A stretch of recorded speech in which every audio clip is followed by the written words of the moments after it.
মালসেজ ঘাট ভ্রমণের দ্বিতীয় তথা শেষ পর্ব আপনাদের সাথে ভাগ করে নিই। যেমন বলেছিলাম, আমি এই পর্বে আপনাদের দেখাবো এমন একটা জলপ্রপাত, যে জলপ্রপাতের জল নিচের দিকে যাওয়ার সাথে সাথে আবার ফিরে আসে ওপর দিকে। চলুন তাহলে সেখানে যাওয়া যাক।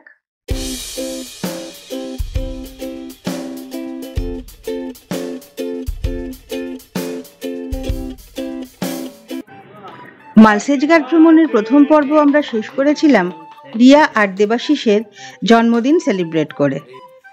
সে রাতটা তো দারুণ কাটলো। পরদিন সকালে ঘুম ভাঙলো মোরগের ডাকে।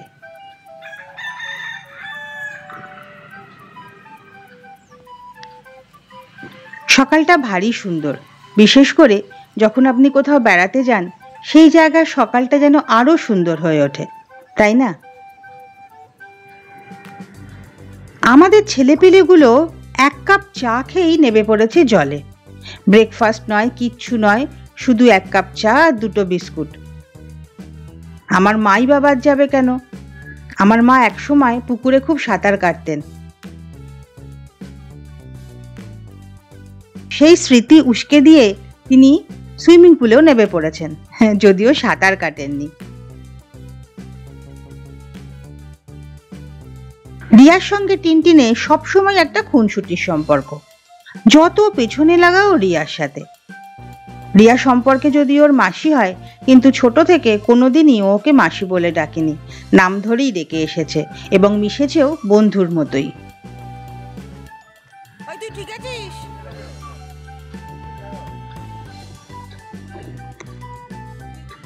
সকাল থেকে এদের জলকেলি শুরু। কৌশিক সম্পর্কে টিনটিনের মেশো, আর দেবাশিসকে ছোটবেলা থেকেই টিনটিন দেবাশিস মামা বলে। কিন্তু মেশো আর মামাকে বলবে, দেখুন একবার।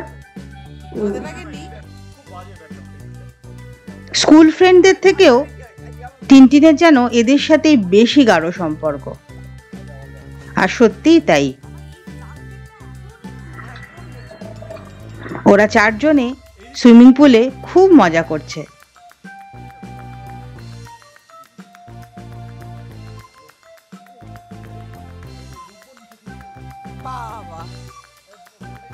আমার মা কিছুক্ষণ থেকে জল থেকে উঠে পড়েছেন। ওরা অনেক করে আমাকে ডাকছিল, কিন্তু আমি ক্যামেরা হাতেই ভালো।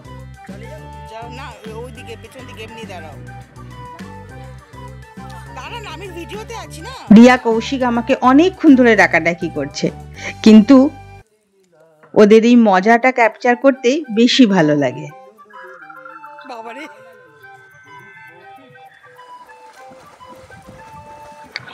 এবার শুরু হয়েছে প্রতিযোগিতা, কে জিততে পারে।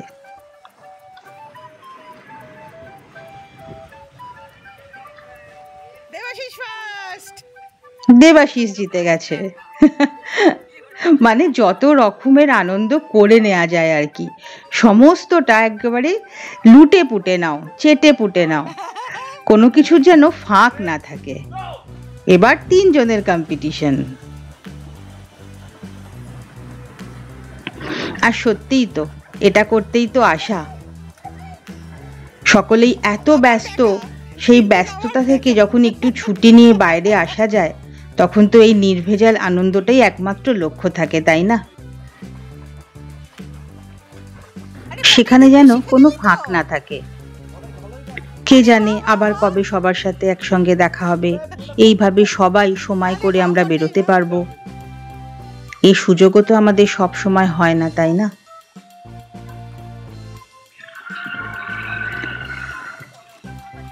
যাই হোক, এবার তো আমাদের বেরোতে হবে, তাই আমরা এবার ব্রেকফাস্টটা করে নিলাম।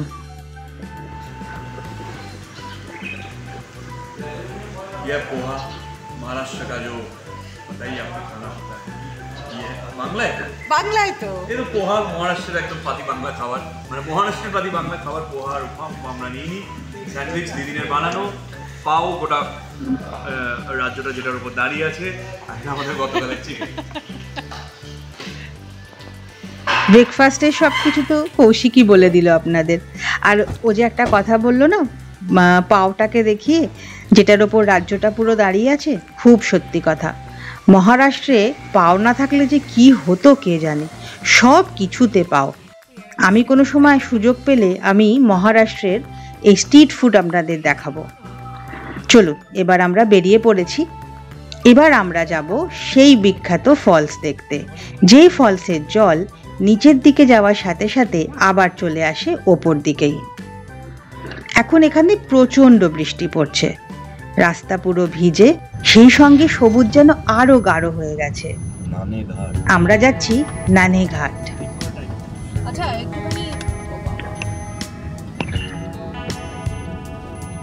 নানেঘাট এই মালসেজ ঘাট থেকে খুব বেশি দূরে নয়, আমাদের যেতে 2 ঘন্টা মতো লাগবে, 2-2.5 ঘন্টা। নানেঘাট জুন্নার নামে একটা জেলার মধ্যে পড়ে।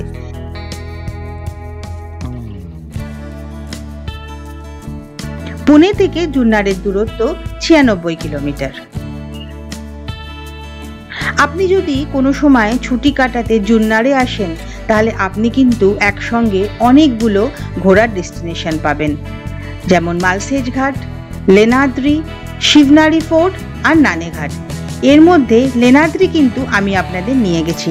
আপনাদের নিশ্চয়ই মনে আছে, আমি যখন অষ্টবিনায়ক দর্শন করাচ্ছিলাম তখন এই নীলাদ্রি কেভেই কিন্তু আমি আপনাদের নিয়ে গেছিলাম, যেখানে গণপতি বাপ্পা জন্মেছিলেন। শিবনারি ফোর্টে আমার যাওয়ার ইচ্ছা আছে খুব শিগগিরই, সেখানেও আপনাদের নিয়ে যাব। সেখানে জন্মগ্রহণ করেছিলেন ছত্রপতি শিবাজি মহারাজ। সেই দোলনা এখনো ওখানে রাখা আছে।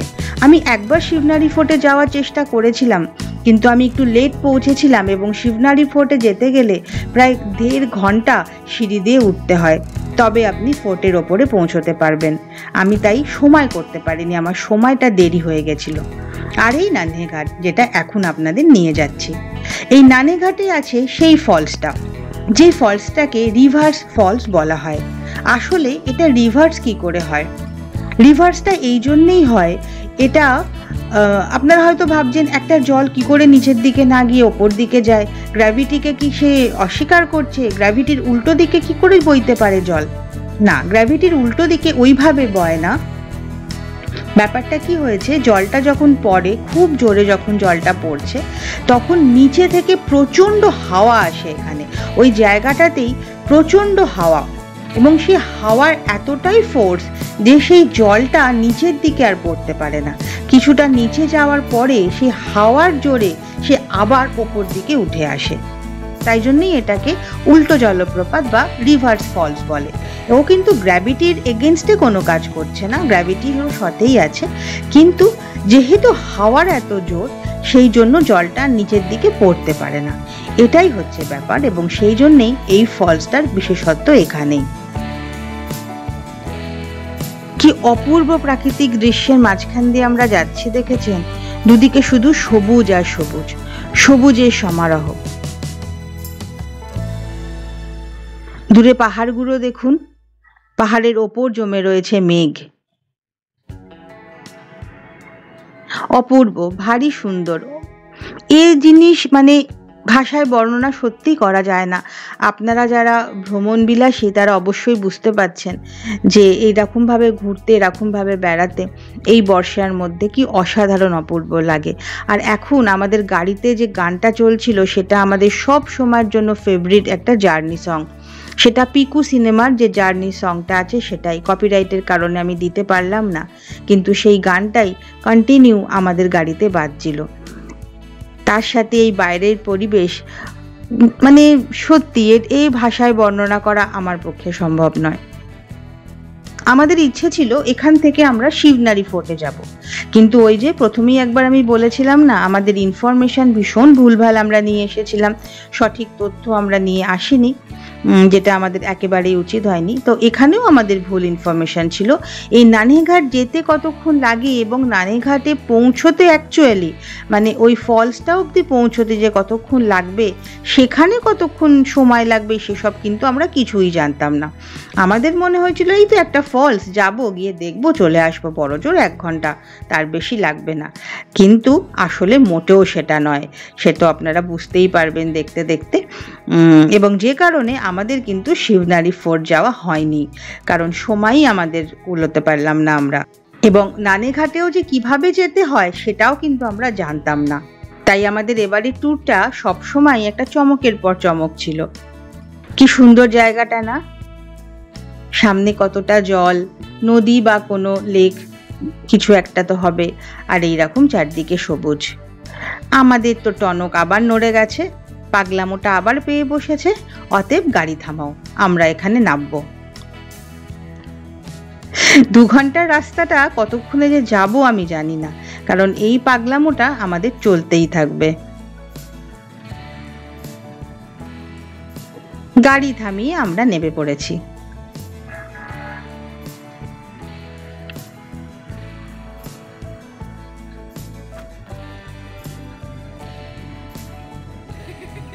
নেমে পড়েই যার যার পাগলামো কিন্তু শুরু হয়ে গেছে।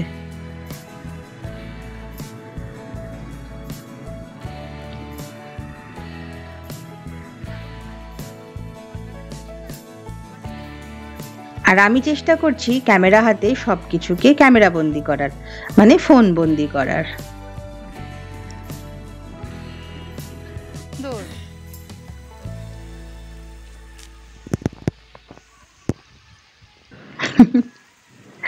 ছবি তোলার আর শেষ নেই, আর পোজেরও শেষ নেই।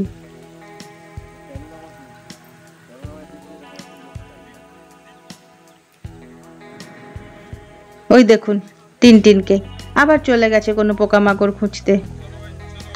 এই রে, কি যে দেখতে পেয়েছে কে জানে, ছুটছে দেখুন একবার।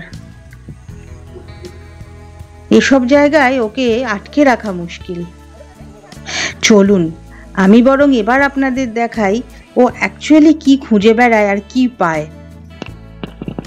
এই দেখুন, ও পেয়েও যায়, কিন্তু সব জায়গায় কিছু না কিছু যেন ওর জন্যই অপেক্ষা করে বসে থাকে। দেখুন কাঁকড়ার পেছনে ছুটেছে, ও কাঁকড়াকে ধরবে। বলুন তো, যদি হাতে কামড়ে দেয়?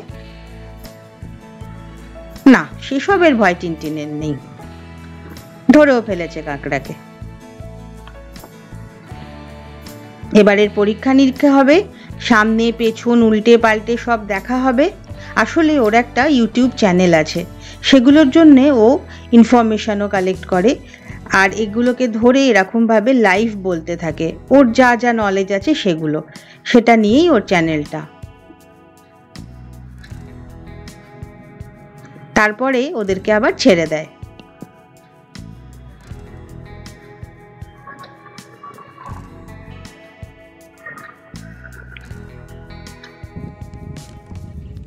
ব্যাস হয়ে গেছে ওর সব কিছু দেখা, এবার ওকেও ছেড়ে দিয়েছে। আরো একটা জিনিস দেখাই, দেখুন দেখুন, এবার একটা ব্যাঙ ধরেছে, কি ছোট্ট একটা ব্যাঙ দেখুন। কৌশিককে বলেছে তুই ফোনটা ধর, আমি এবার ইনফরমেশনগুলো বলতে থাকি। তার জন্য আলাদা করে কোনো স্ক্রিপ্ট লাগে না, ও লাগাতার নিজে থেকেই বলতে থাকবে।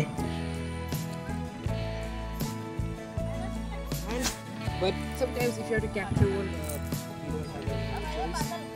Although I did wash my hands in it, so it shouldn't be that harmful to this guy. This one has clearly just transitioned from a froglet to a full-fledged frog. An interesting quirk of frog too.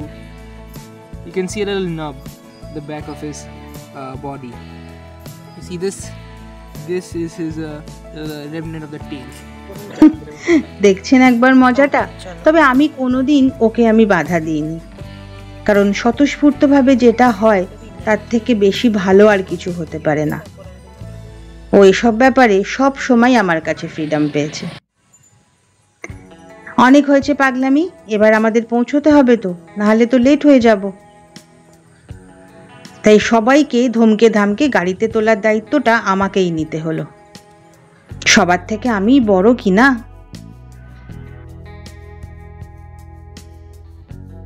মহারাষ্ট্রের এই গ্রামগুলো আমার কি জানি কেন অদ্ভুত লাগে, সুন্দরও লাগে, আবার কোথাও যেন একটু খারাপও লাগে।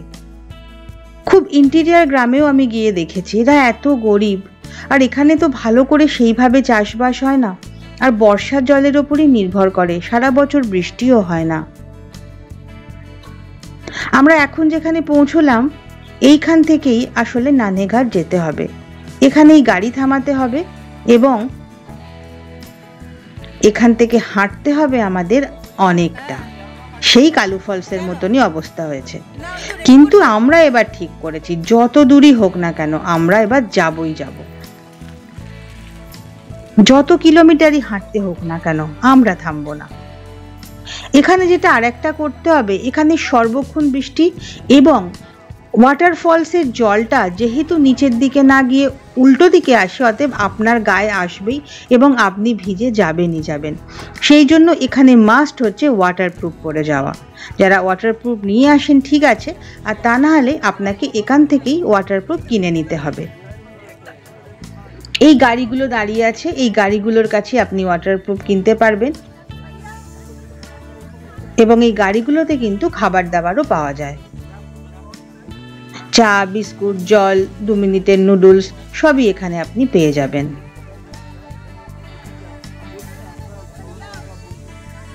এদের জীবনটা আমাদের মতো টুরিস্টদের ওপরই কিন্তু নির্ভরশীল। আমরা সবাই একটা করে রেনকোটের প্যাকেট নিয়ে নিয়েছি। একটু দরদাম করতে হলো, 150 টাকা করে এক একটা রেনকোট নিল এবং এক একটা গ্রুপকে ওরা একই রকম কালারের রেনকোট দেয়।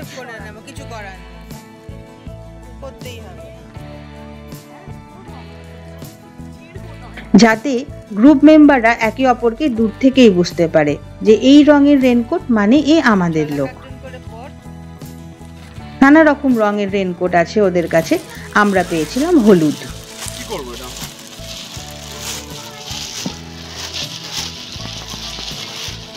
বাবা টিনটিন, এই রেনকোট পরে যদি স্কুলে যাস তুই? আমরা এখন সবাই স্কুলে যাওয়ার জন্য রেডি হচ্ছি। প্রচন্ড রাস্তায় জল জমেছে, সেই জন্য এটা পরে স্কুলে যাব। এখানেও আমাদের মজা। জীবনে কত প্রবলেম, একটা ওয়াটারফল দেখবো। আমার হবে না, আমার মনে তোর বাড়ির আমাদের রেনকোট গুলো পড়ে আছে, ভুল হলো আমাদের। আমার টিনটিন দেখি, টিনটিনকে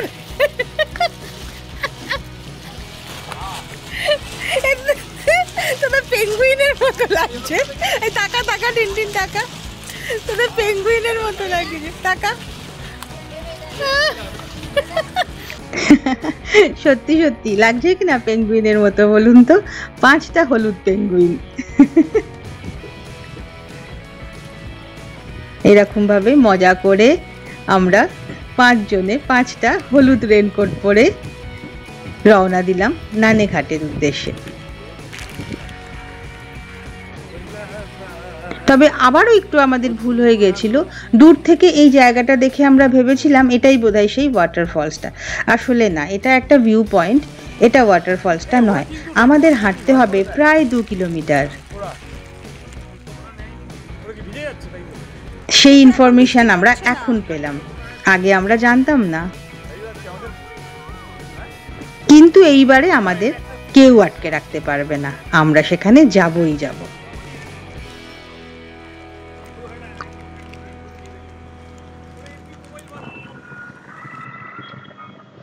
আমার মা অবশ্য আসেননি আমাদের সঙ্গে, কারণ আপনারা রাস্তা দেখে বুঝতেই পারছেন এরকম রাস্তায় ওনার পক্ষে হাঁটা একদমই সম্ভব না, তাও আবার 2 কিলোমিটার।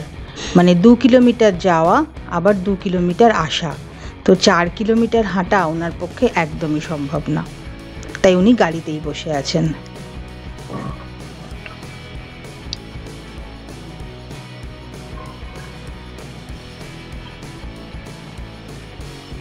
আমরা এই 5 জন হলুদ রঙের ওয়াটারপ্রুফ পরে, কখনো আমার মনে হচ্ছে পেঙ্গুইনের মতো দেখতে লাগছে, কখনো আবার মনে হচ্ছে এলিয়েনদের মতো দেখতে লাগছে। যাই হোক, খুব মজা করে আমরা আমাদের গন্তব্যের দিকে যাচ্ছি।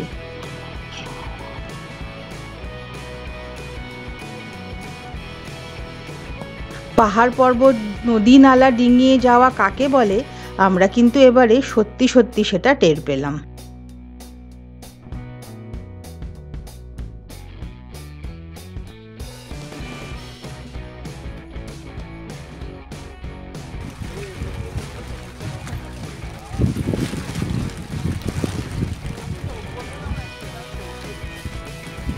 আমরা দুজনে কিন্তু দারুণ এনজয় করছি, কি রে তাই তো? এনজয়ের থেকেও বড় কথা, এনজয় তো করছি, তাছাড়া হচ্ছে এটা মিনি ট্রেকিং। এই মিনি ট্রেকিংটা হচ্ছে বিভিন্ন রকম জঙ্গলের মধ্যে, জলের মধ্যে দিয়ে, সামনে বিশাল বড় পাহাড়, সেটা তো ভিডিওতে দেখতেই পাবেন আপনারা। চলুন।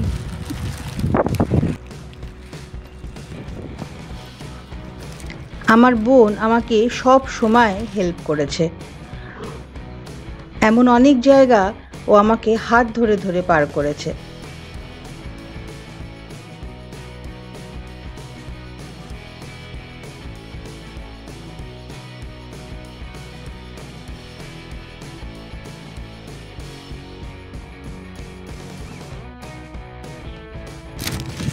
এর থেকে বড় ভালো লাগা, এর থেকে বড় পাওয়া সত্যি আর কিছু হয় না। এই সবুজের মাঝে, এই প্রকৃতির মাঝে এর কাছে সব কিছু, জাগতিক সব কিছু কিছু, তাই না? এত শান্তি আর কোথায় পাবো? আপনারা নিশ্চয়ই এখানে হাওয়ার কীরকম আওয়াজ সেটা শুনতে পাচ্ছেন। তাই অনেক জায়গাতে আমি ইচ্ছে করেই আসল যে সাউন্ডটা সেটা কিন্তু বন্ধ করিনি। অবশেষে প্রায় পৌঁছে গেছি, আর একটু বাকি। এবার সেখানে গিয়ে একটা অসাধারণ দৃশ্য দেখতে পাবো আশা করি। চলুন।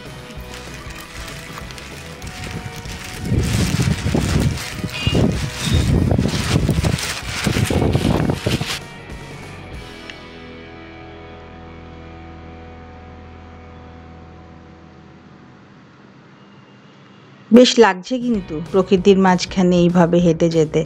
আর ছবিগুলো দেখুন, যেন মনে হচ্ছে পিকচার পোস্টকার্ড থেকে এনে লাগানো হয়েছে, তাই না? এরকম সবুজ প্রান্তর, পাথুরে জমি, মাঝে একখানা গাছ, যে গাছটা শুধু ডালপালা নিয়ে দাঁড়িয়ে আছে, তাতে কোনো পাতা নেই, একদম ছবির মতো না? মানুষ যেরকম, আর্টিস্টরা যেরকম ল্যান্ডস্কেপ আঁকে, ঠিক সেরকম।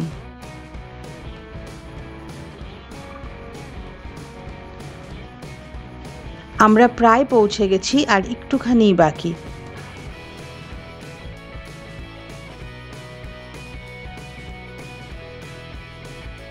ওই যে বাবা, আরে মা, ওই যে ও মা,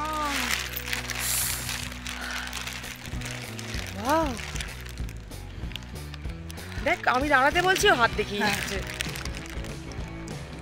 ওখানে কিন্তু অনেকটা সিঁড়ি মনে হচ্ছে, তাই না? কিছু আসছে না রে ক্যামেরায়। আমার তো পছা ক্যামেরা, তাই আমি তুলে দিই। না ক্যামেরায় আসছে না, যা তুলবো সামনে থেকে কিছু বোঝা যাচ্ছে না আলাদা করে। আমরা এসে পৌঁছেছি সেই বিখ্যাত জলপ্রপাতের কাছে, এবং আমরা দেখে যে কতটা এক্সাইটেড সেটা আমাদের দুই বোনের গলা শুনে নিশ্চয়ই বুঝতে পেরেছেন। সেই জন্যই আমি অরিজিনাল সাউন্ডটাই এখানে রেখেছি, যে আমরা প্রথম দর্শনে আমরা কী রকম অভিভূত হয়ে গেছিলাম সেটা যাতে আপনারা বুঝতে পারেন। সত্যি দেখতে পাচ্ছেন জলটা কিরাম ওপর দিকে আসছে। এটা কিন্তু ধোঁয়ার কুণ্ডলী না। নর্মালভাবে যেটা হয়, কোনো ওয়াটারফলসের জলটা যখন নিচে পড়ে একটা ধোঁয়ার কুণ্ডলী ওপরে আসে, সেটা কিন্তু নয়। আচ্ছা, এই ভদ্রমহিলাকে দেখুন, আমি একে আমার কুর্নিশ জানাই। এই ভদ্রমহিলা আমাদের সঙ্গে সঙ্গেই আসছিলেন। উনি ক্র্যাচ নিয়ে হাঁটেন, ভালো করে হাঁটতে পারেন না, কিন্তু কি অদম্য মনের জোর ওনার, যে উনি এই রাস্তা, এই রকম রাস্তা উনি আসার সাহস দেখালেন এবং এসে পৌঁছলেনও। স্যালুট ওনাকে, সত্যি সত্যি।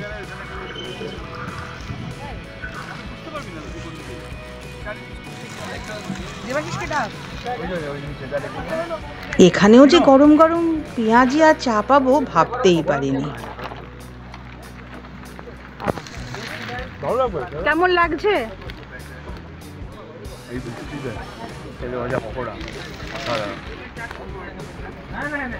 আমরা সত্যি খেতে পেলে বোধহয় আমাদের আর অন্য কিছু লাগে না। দেখুন দূর থেকে আচ্ছা, এখানে একটা কথা বলে দিই, আমাদের গাইডরা কিন্তু আগেই বলেছিলেন যখনই প্রচণ্ড বৃষ্টি নামবে তখনই কিন্তু আপনারা ওখানেই দাঁড়িয়ে পড়বেন, কারণ সঙ্গে সঙ্গে পুরো কুয়াশাতে জায়গাটা ঢেকে যাবে এবং আর কিচ্ছু দেখতে পাবেন না এবং রাস্তা হারিয়ে যাওয়ার কিন্তু সমূহ সম্ভাবনা। তাই ওখান থেকে আপনারা আর নড়বেনই না, চুপ করে দাঁড়িয়ে থাকবেন। বৃষ্টি কমে গেলে আস্তে আস্তে কুয়াশাও কমে যাবে, তখন আবার সব কিছু দৃশ্যমান হবে। এই দেখুন, এক্ষুনি কুয়াশা ছিল, এক্ষুনি আবার সব পরিষ্কার হয়ে গেল। এবার চলুন, এবার ওই ওয়াটারফলসটার কাছে যাওয়া যাক। সামনেটাতে যদিও পুরো রেলিং দিয়ে ঘেরা রয়েছে, কিন্তু তবু আমি চেষ্টা করছি আপনাদের দেখাবার। দেখুন, বুঝতে পারছেন জলটা কীরকম আসছে? ধোঁয়া নয়, কিন্তু জলটাই উঠে আসছে ওপর থেকে, এবং এই জন্যই এখানে রেনকোটের দরকার। জলটা নিচে পড়ছে, কিন্তু সঙ্গে সঙ্গে জলটা আবার ওপর দিকে উঠে আসছে।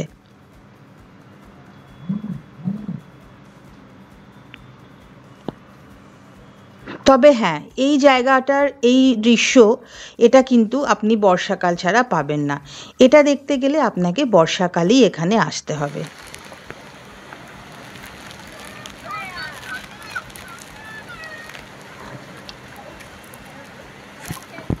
আমি আরও একটা জিনিস ভাবছিলাম, এইখানে এসে যারা এই রেলিংগুলো লাগিয়েছেন তারা কীভাবে এই রেলিংগুলোকে এখানে এনেছেন একবার ভাবুন তো। সত্যি, আমরা আনন্দ করব বলে কত মানুষকে কত রকমভাবে পরিশ্রম করতে হয়।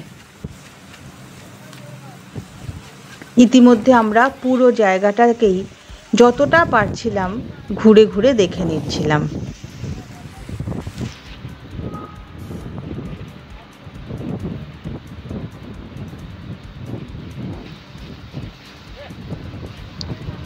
আমাদের হারিয়ে যাওয়ার ভয় নেই, আমরা সবাই হলুদ রং দেখেই একে অপরকে চিনে নেব।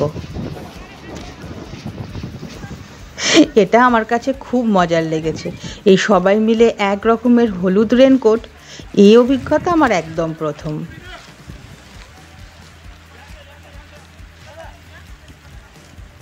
এবারে আমাদের আস্তে আস্তে যাওয়ার পথ ধরতে হবে, কারণ অন্ধকার হয়ে আসছে। আমাদের ফিরতে হবে সেই মুম্বাই, অনেকটা সময় লাগবে ফিরতে। আর এখানের আরেকটা মজা তো আপনাদের বললামই, যদি এক্ষুনি বৃষ্টি এসে যায় সমস্ত জায়গাটা ঘন কুয়াশায় ঢেকে যাবে, তখন আর আমরা কিছুই দেখতে পাবো না, আর রাস্তা চিনে পৌঁছতেও পারবো না। চুপচাপ দাঁড়িয়ে থাকতে হবে যতক্ষণ না বৃষ্টি বন্ধ হয় এবং জায়গাটা আবার দৃশ্যমান হয়। তাই আমরা চাইছিলাম যে আবার যাতে বৃষ্টিটা না আসে এবং বৃষ্টি আসার আগে যেন যেখানে আমাদের গাড়িটা রাখা আছে সেইখানে যেন আমরা পৌঁছে যেতে পারি। তবুও যেতে কি আর ইচ্ছে করে, মনে হচ্ছে যেন আরও থাকি, আর একটু ঘুরে দেখি, আরও ছবি তুলে নিই। যেতে যেতেও চারদিকটা আরেকবার ঘুরে দেখছিলাম আমরা। সত্যি অপূর্ব লাগলো আমাদের। আমি কোনোদিন ভাবিনি আমি এই অভিজ্ঞতাটা অর্জন করতে পারবো। অনেক দিন থেকেই আমি এটার নাম শুনছিলাম, কিন্তু আসার সৌভাগ্য যে এত তাড়াতাড়ি আমার হবে এবং সেই ভিডিও যে আমি আপনাদের কাছে তুলে ধরতে পারবো, এটা আমি সত্যি ভাবিনি। কিন্তু সেটা করতে পেরে আমার খুব ভালো লাগছে। আপনারা আমাকে জানাতে ভুলবেন না কিন্তু এই অভিজ্ঞতা আপনাদের কেমন লাগলো, আর যদি সম্ভব হয় আপনারাও কিন্তু ঘুরে যাবেন এখান থেকে। এবার আমরা ফেরার পথ ধরলাম। ফিরতে ফিরতেও ছবি তোলার কিন্তু শেষ নেই আমাদের। আসলে এত সুন্দর সবুজ গ্রাউন্ড, সবুজ প্রান্তর, এরকম তো আমরা আগে পাইনি। আর তার সঙ্গে আমরা আবার হলুদ, তো সবুজ হলুদ কম্বিনেশন দারুণ জমেছিল। সত্যি কি দারুণ লাগছে বলুন তো, হলুদের সাথে সবুজ। তবে হ্যাঁ, একটা কথা, এই হলুদ রেনকোট শুধু যে আমাদের বৃষ্টির হাত থেকে বাঁচিয়েছে তা নয়, বাঁচিয়েছে প্রচণ্ড ঠান্ডা লাগার হাত থেকেও। এখানে এত হাওয়া, তাই প্রচণ্ড শীত করছিল আমাদের, সেখান থেকে কিন্তু এই হলুদ রেনকোটই আমাদের বাঁচিয়েছে। বৃষ্টি ভেজা মালসেজ কেমন লাগলো ভুলবেন না কিন্তু জানাতে। আর সেই সঙ্গে এটাও জানাবেন উল্টোনো ওয়াটারফলস দেখে আপনাদের ঠিক কীরকম অনুভূতি হলো? টিনটিন এখনও কিছু না কিছু খুঁজে চলেছে। আজ আসি, কেমন? দাঁড়ান, এখনো টাটা বলার সময় আসেনি। এখনো কিন্তু একটুখানি উপসংহার বাকি থেকে গেছে। যেমন এই যে আমরা এখানে যে বসে খাচ্ছি, সেইটা না দেখালে হয় আপনাদের? দাঁড়া, এইখান থেকেই আমরা যাওয়ার সময় রেনকোটগুলো কিনে নিয়ে গেছিলাম। তখনই বলেছিলাম না, এখানে সব রকম না, মানে চা, কফি আর 2 মিনিটের নুডলস পাওয়া যায়। তো আমরা 4 কিলোমিটার হেঁটে এবং প্রচণ্ড বৃষ্টিতে ভিজে এতটাই ক্লান্ত এবং ক্ষুধার্ত যে আমরা সঙ্গে সঙ্গে এখানে 2 মিনিট নুডলসের অর্ডার দিয়ে দিয়েছি। এত বছর থেকে প্রথম বেরোলে জানি না কি করে? তোমার কাছে তো আমরা এটা নতুন পুরো ভিডিও। হ্যাঁ, একদম।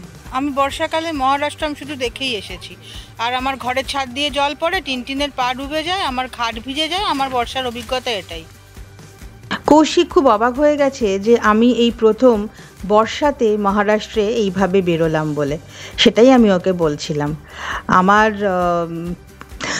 টেরেস দিয়ে জল পড়ে, কারণ মুম্বাইতে এত বৃষ্টি হয়। আর আগের বছর আপনাদের দেখিয়েছিলাম টিনটিন কীভাবে ড্রেনের মধ্যে ওর পাটা ঢুকে গেছিলো। আর আমার 20 তলাতে ফ্ল্যাট, 20 তলার ওপরের ফ্ল্যাটেও যে জল পড়তে পারে এবং জানলা দিয়ে এত জল আসে যে খাট ভিজে যায়, এটা না দেখলে সত্যি বোধহয় কেউ বিশ্বাস করবে না যে লোকের কাছে মুম্বাই একটা স্বপ্ন নগরী। তো কিন্তু যারা মুম্বাইতে থাকে তারা জানে মুম্বাইয়ের সমস্যা কোথায়, কত রকম অসুবিধার সম্মুখীন আমাদের হতে হয়। যাই হোক, সেসব নিয়ে বলার বিষয়ই নয় এটা। তবে এবার কিন্তু আমরা সত্যি ফেরার পথ ধরেছি। এবার আমাদের ফিরতে হবে। আমরা এখান থেকে সরাসরি মুম্বাইতেই ফিরবো। আমাদের ফিরতে প্রায় 4-5 ঘন্টা লেগে যাবে, অনেকটা রাত হয়ে যাবে আমাদের ফিরতে। কেমন লাগলো আমাকে অবশ্যই জানাবেন। আর সেই সঙ্গে আপনারা ভীষণ ভালো থাকবেন, আনন্দে থাকবেন, মনের আনন্দে থাকবেন। সব সময় আপনাদের মানসিক সুস্থতা কামনা করি। যেটা করবেন সেটা যেন মন থেকে করেন। আজ তবে আসি, দেখা হবে অন্য কোনো ভিডিওতে।